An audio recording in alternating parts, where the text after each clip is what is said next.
할렐루야. 오늘도 참으로 좋은 날입니다.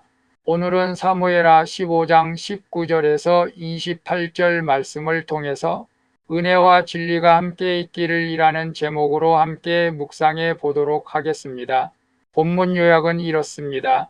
다윗이 이방인 이때에게 돌아가라고 하지만 이때는 사나 죽으나 왕과 함께 하겠다고 명세합니다. 그리고 온 백성이 큰 소리로 울며 기드론 온 시내를 건너 광야 길로 향합니다.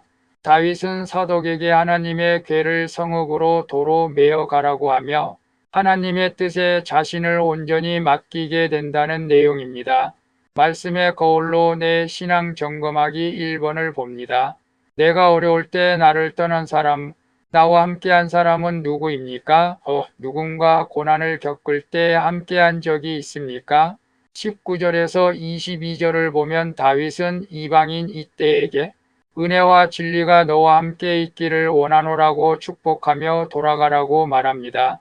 어려움 속에서도 남을 배려하는 다윗을 봅니다. 그러나 이때는 여호와의 살아계심으로 맹세하오나니 사나 죽거나 왕이 계신 곳에 종도 있겠습니다 하고 고백합니다.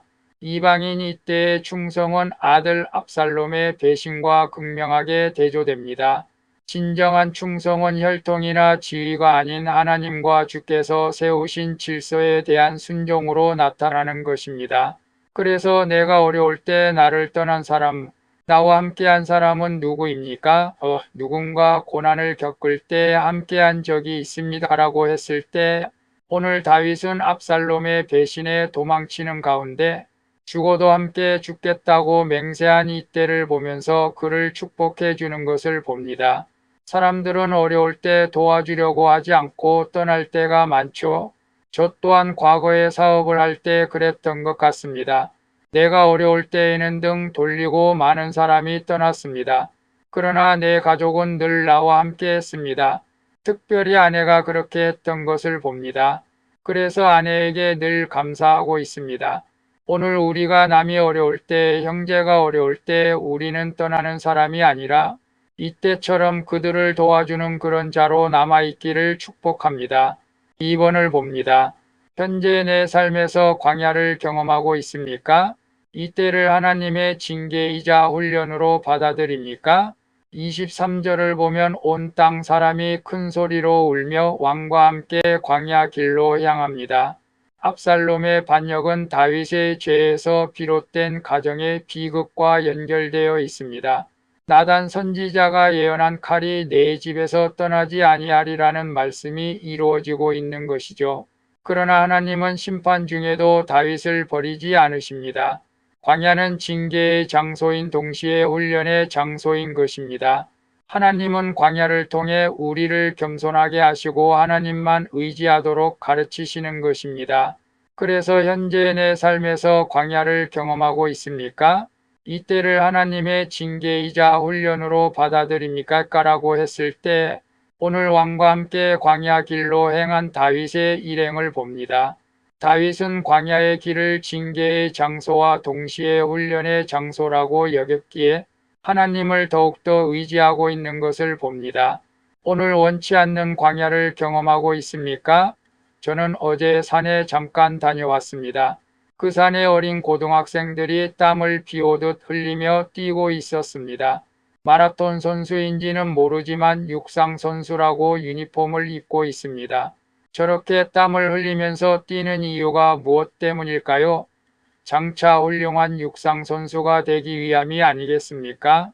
오늘 하나님께서는 우리가 원하지 않는 광야가 나를 훈련할 때도 있다는 것을 아시고 어떤 환경이든지 어떤 광야이든지 낙심하지 마시고 하나님의 훈련으로 받아들일 수 있기를 바랍니다. 3번을 봅니다. 어려운 상황에서 하나님을 나의 수단으로 이용하려 한 적은 없습니까? 나의 유익만 구하고 있지는 않습니까?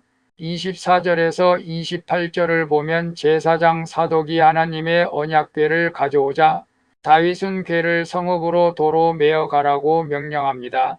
그리고 만일 하나님이 나를 기뻐하시면 다시 궤를 보게 하실 것이고 기뻐하지 않으시면 선히 여기시는 대로 행하시기를 원한다고 고백합니다. 하나님의 임재를 상징하는 언약궤를 자신의 보호수단으로 삼지 않고 하나님의 계획과 섭리에 자신을 온전히 맡긴 것입니다.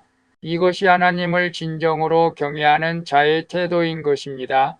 그래서 어려운 상황에서 하나님을 나의 수단으로 이용하려 한 적은 없습니까? 나의 유익만 구하고 있지는 않습니까? 라고 했을 때 정말로 우리는 다윗이 믿음의 사람인 것을 압니다. 많은 이스라엘 백성들을 언약궤를 자신의 보호수단으로 삼고 있었죠. 그래서 언약궤를 떠나게 되면 자신은 죽을 거라고 생각했습니다. 다윗도 그렇게 생각할 수도 있었겠지만 그러나 다윗은 언약궤를 다시 성으로 돌려보냅니다. 왜냐하면 하나님이 원하시는 대로 행하라고 모든 것을 주께 맡기는 믿음인 것이죠. 오늘 우리도 어려운 상황에서 하나님을 나의 수단으로 이용하려고 한다면 그것은 올바른 믿음이 아닙니다. 오늘 나의 유익을 구하지 마시고 하나님의 뜻을 이루어가는 우리 모두가 되어지기를 바랍니다. 기도하겠습니다. 주님, 고난 중에도 다른 사람을 배려하고 축복하는 넓은 마음을 갖기를 원합니다. 그리고 광야의 경험이 징계이자 훈련임을 깨닫고 오직 주님만 의지하게 해주시옵소서. 또한 어려운 상황에서도 주님의 뜻과 주권을 신뢰하고 온전히 순종하게 해주시옵소서. 순종의 본을 보이신 예수 그리스도의 이름으로 기도합니다. 아멘. 오늘도 수고하셨습니다. 사랑합니다. 축복합니다. 샬롬.